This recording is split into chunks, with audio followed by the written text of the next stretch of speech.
men have had to adjust to women's needs, and they don't want to. And part of the way they're forcing women to comply is sexually, because they're asserting the one need that they're allowed within a rigid male stereotype, which is a need for sex, and they're trapped.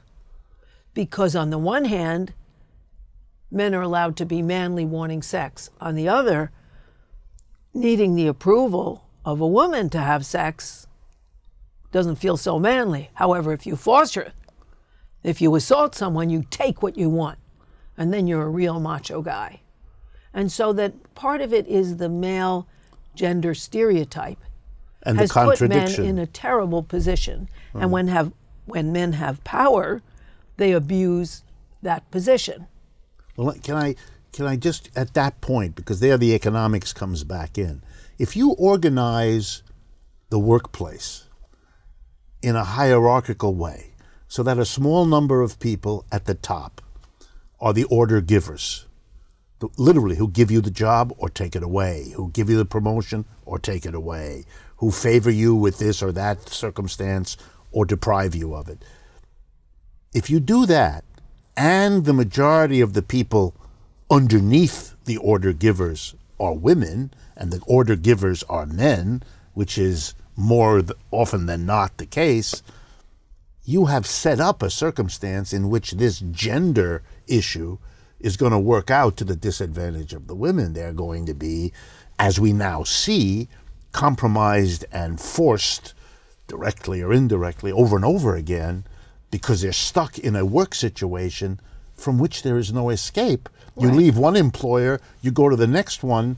Could be the same thing. Yes. And a lot of employers are quite explicit.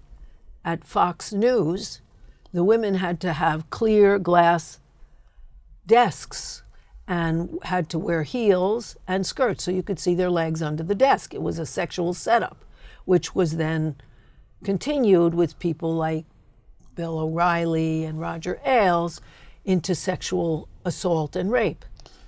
It was a rape culture.